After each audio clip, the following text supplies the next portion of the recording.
хоол гэлдэг монголчууд бид нар чинь Монгол улс монголчин нэгж ийм амьдралд байгаагүй шүү дээ.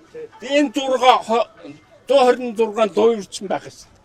Одоо хараа та нарын махны үн хар, талхны үн хар, архины үн хар. Одоо игээд бид нар амьдрах хэцүү байна шүү дээ. Тэтгэврийг сүүлчийн 5 жилээр тогтоог ажигсан 300-аас дээш гардаггүй. Ийм хэцүү амьдрал бид нэр. Та тэтгэвэр хэд авч байна? Би нэг 300-гаар тогтоосон. Одоо нэг 680 авахтай гот. Тэгээд нэг хоног мах авна гэхгүй хэцүү байна шүү дээ амьдрал. Тэгээ би олон жил тэтгэвэр энэ байсан. дуу үрчтийг та нар энэ хулгайгаас Монголын дуу үрчтийг ягаад ингэж өмөрөд байгаа юм? Өмөрж байгаа байхгүй би уул хяналтын байгууллагуудын бас өнөөдөр дуудаж уулзаж энэ ажлыг шахна.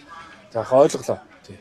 Би одоо холбоотой энэ захын махны энэ малчид яг одоо энэ чанжнерт мах өгөхгүйгээр малчид өөрөө махан зараад тэгээд өсгөн үн тэр хамаахгүй. Бид нэр байж таах 50000 тонн махыг нөөцлөөд 15,000 төгрөгөөр мах гэж 15,000 төгрөгөөр үхрийн махыг зарна шүү гэж тохиролцсон. Тэгсэн 2500 тонн үхрийн мах нөөцлсөн тэр нөөцлсөн мах одоо хаана байгаа вэ гэдэг асуудал үүсчихэ. Энэ чи бүгд л өөрчд.